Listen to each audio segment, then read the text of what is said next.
The opening scene is of a scuba diver trying to open an old chest which is covered with rocks. A boat on the surface is lowering a heavy pipe into the water above him, but one of the chains breaks and pins him to the bottom. Just as the chest opens, an ancient mask floats free of the chest and rises to the surface. What is the secret behind this mask? Follow us today to a 1994 American superhero comedy film called The Mask. Be aware, there are spoilers. Now we see a man called Stanley Ipkiss, a bank employee talking to another employee called Maggie. His workmate Charlie tells him that Peggy is taking advantage of him, so he's going to take Stanley out on the town. Just then, it starts raining, and a beautiful woman named Tina comes into the bank, and Stanley and Charlie can't help but stare at her. Charlie takes her to Stanley's desk to talk about opening a new account.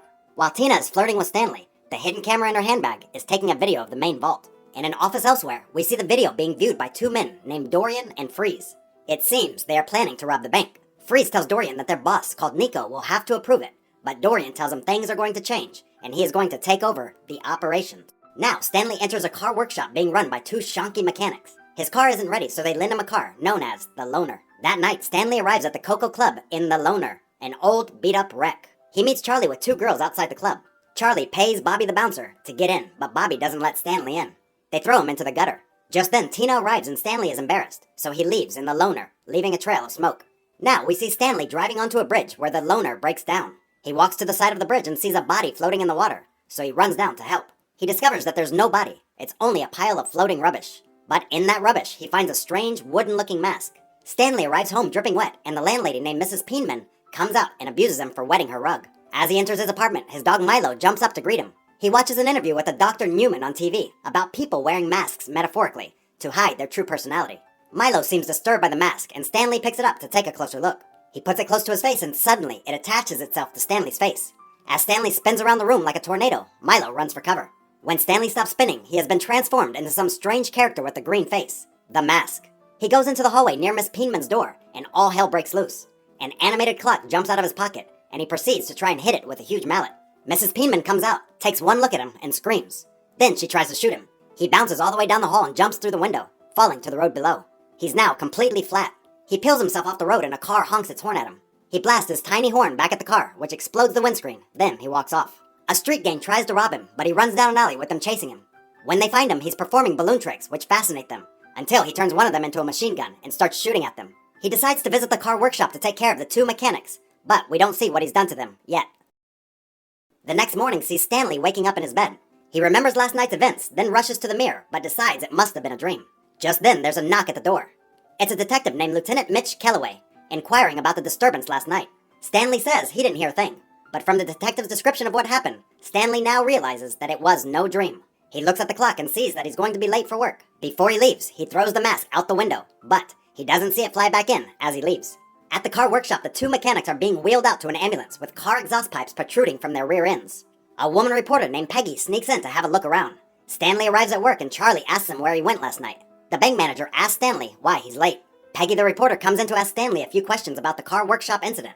She tells him there are hundreds of women looking for a guy just like him. An honest, decent guy. She gives him her card with her personal number on it, then leaves. Dorian goes to see his boss, Nico. It looks like Nico knows that Dorian plans to take over, so he tells him to get out of town, or he'll be taken care of next time. Now, Stanley is asleep in his apartment and is dreaming about Tina. In his dream, she is licking his ear, but then when he wakes up, he finds that it's actually Milo who's licking his ear. He looks at a newspaper clipping of Tina, singing at the Coco Club, and gets an idea. He puts on the mask, and once again, he's transformed into the Mask. He has no money, but he has an idea where to get some. Dorian's gang are about to rob the bank when the Mask breaks out of the bank's doors, and like a whirlwind, he spins down the street with bags of money, leaving Dorian's gang empty-handed when the police arrive. At the Coco Club, a very long limousine pulls up, and the Mask gets out. He flicks money into the air, then enters the club. Inside the club, Tina comes out singing in a very attractive dress. The Mask is going crazy as he watches her moving through the club.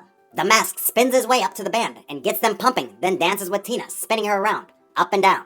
Dorian's gang arrives and tells him about someone who took all the money from the bank. One of the gang members named Sweet Eddie points to the Mask and tells Dorian that this was the guy who took the money. Nico's thug named Orlando shoots the Mask, or at least he thinks he did. The Mask then puts on a big dramatic act of dying. Dorian and Orlando try to shoot him as he bounces away. Just then, Lieutenant Kellaway arrives with a squad of police and arrests Dorian and Orlando. Lieutenant Kellaway finds a piece of Stanley's old pajamas on the floor. The next morning, Stanley is still asleep in bed wearing striped pajamas when Kellaway is knocking on the door. Stanley goes to the closet for some clothes, but the bank money is in there and spills onto the floor. He eventually answers the door after stashing the money, and Kellaway walks straight in asking Stanley about the bank robbery and the mask. Meanwhile, Milo is trying to open the closet. Later, at the police station, Kellaway and another cop called Doyle are watching the bank security footage of the robbery. Now we see Dorian talking to a room full of thugs. He's offering $50,000 to anyone who can bring him the mask. Then he questions Tina about her kiss with the mask. He's jealous for sure. At the bank, Stanley enters as the police are doing their investigation. The manager comes up to Stanley and blasts him about arriving an hour late. But for once, Stanley stands up to him and blasts him back. The manager slinks away.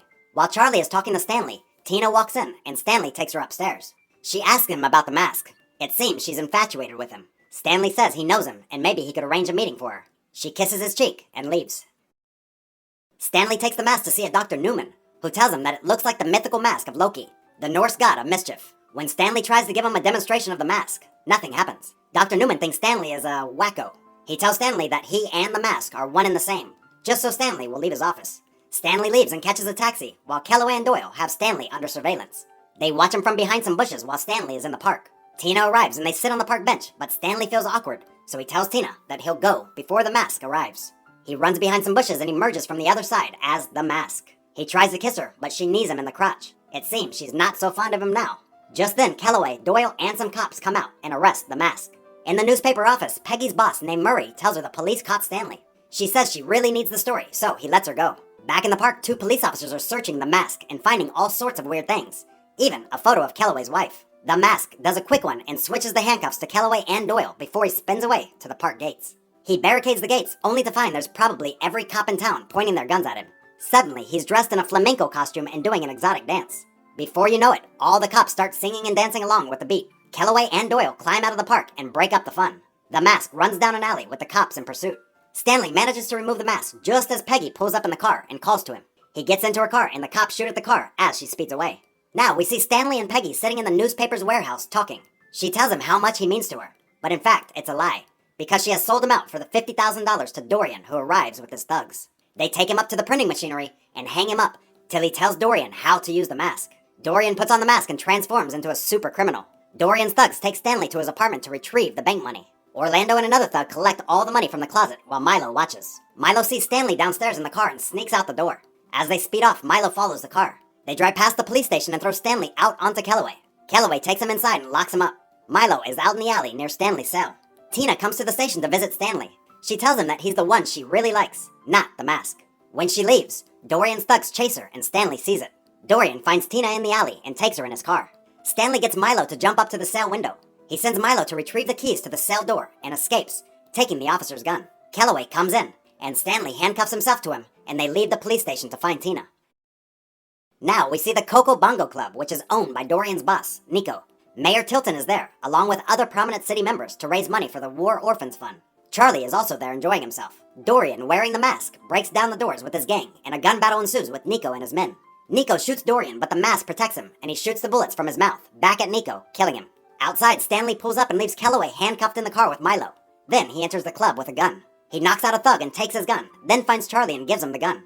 He sees the masked Dorian tying Tina to an artificial coconut tree and setting explosives near her to go off in 10 minutes. Orlando catches Stanley and takes him to Dorian.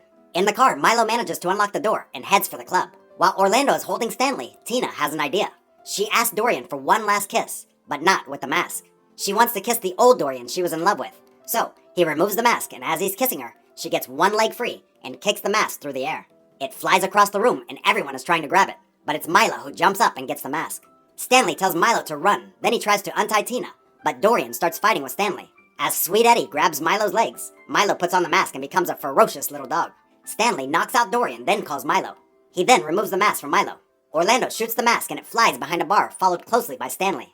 They shoot up the bar, but the mask emerges from behind the bar, and as they're getting ready to shoot again, the mask pulls out 2 handfuls of huge guns and rocket launchers. Orlando and the other 2 take off fast. Turns out the masked guns were only fake. Tina calls to the mask because the explosives are about to detonate. He is there in a flash and swallows the explosives, which go off in his stomach. He belches some smoke and fire, but he's okay. Now Dorian pulls out a knife, but Milo barks to warn the mask, who paints a toilet flush on the tree, and as Dorian enters the pond, the mask flushes him away. Stanley removes the mask, but before he can kiss Tina, Charlie comes in with the police to arrest the thugs. Outside the club, Kellaway is about to arrest Stanley, but he bumps into Mayor Tilton. He tells the mayor that Stanley is the mask, but the mayor tells him that it's Dorian, not Stanley, because he saw it with his own eyes. The mayor says that Stanley is a hero because he saved them all from Dorian and his men. Now we see Stanley, Tina, Charlie, and Milo drive onto a bridge, and Tina throws the mask back into the river, then gives Stanley a passionate kiss. Charlie has ideas of his own. He dives into the river after the mask, but Milo beats him to it and swims off with the mask. Like and subscribe to watch more videos like this, and don't forget to turn on your notifications. That really helps my channel. Thanks for watching.